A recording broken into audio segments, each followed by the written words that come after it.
Hello everyone! Magandang araw!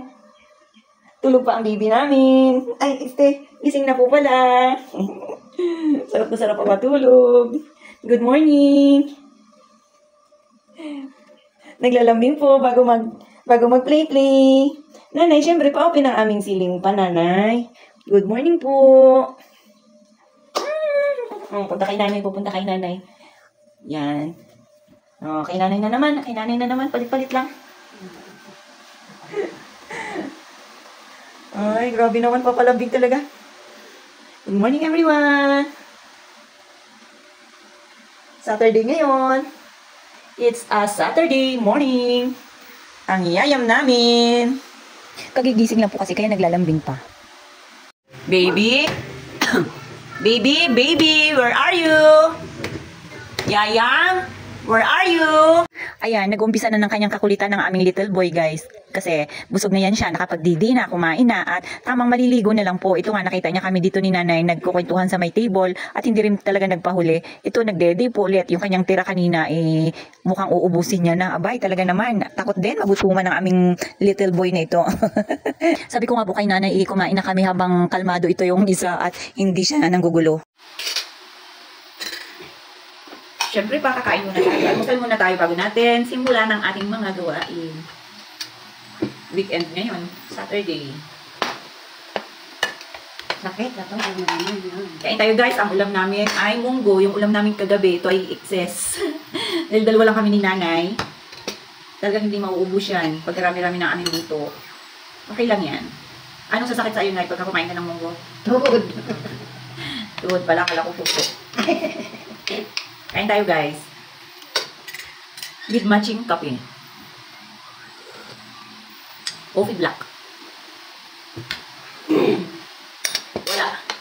Balitaan ko kayo guys. Kung anong lakad ni nanay kagabi. Talagang ang daming nag-aantay ng ano ni nanay eh. Oo, nanay, namalas na lang. Oo nga eh. Naantay kasi nila. Namalas tuloy si nanay. Ano na i-update natin sila na mga followers natin? Masabi tayo. For today's video, ang lakad ni nanay kahapon ay daw na malas. Bakit? Bakit, Nay? O, explain mo sa kanila. Ikaw na mag-explain, Nay. Bakit? Ano maraming naghahintay. Hindi naging malas. Sabi ko nga, hindi maghintay. Ano lang? Ano ba yung kukunin mo? Ano na asawa ko? Yung? Ano yan? Declaim. Ipalong. May naghahintay. Nagmamadali. Yun, namalas na lang ako. Hindi na madali kasi nila. Tamo. May isa naman ang nawala. Ang tabagay, ubos ko na. Pa, pero ang isa ang nawala. Naubos na yung pera mo, yung sweldo mo naka-process ng mga documents na yan. Oo, tapos isa pa. Winala ng SS. Ano yung winala ng SS? Yung affidavit? Orlando. Grabe naman yun. Sabi ko, ma'am, bakit nawala? Anong gagawin natin? Napunta ka na sa isis nang yung affidavit mo. Baka may kopya sila mag-init ka.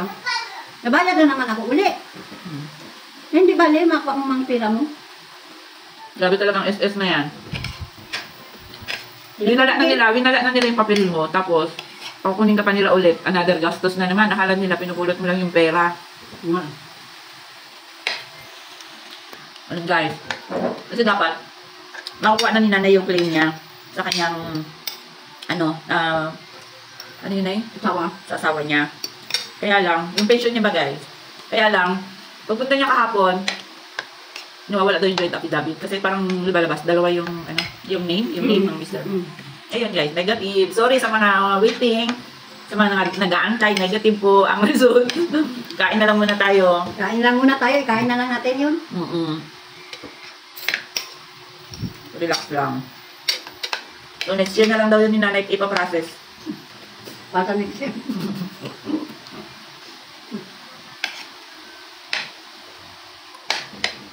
Sabi ko nga kay ma'am, may nag-renew na niya ma'am ang ako ni Tiyo. Tapos wala pa. Sabi ko, paano yan? Nakilang mag-renew? ATM? Night. Sabi ko sa November, i-renew na pag hindi. Mabalik na naman ako sa ano. Dapat i-renew daw kasi birthday sa asawa ko. Birthday sa November. Kain na tayo guys! Sana all si nanay, mayroong pension. Ano? Sana all. Hindi maubos ka agad. Mabot agad kasi may nag-hintay.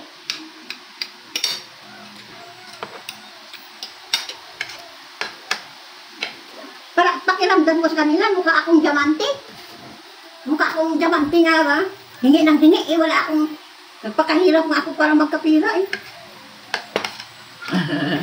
Tapos masabi, walang ano. Ay naku, sabi ko, siguro sige na lang, diamante na lang siguro mukha ko nito.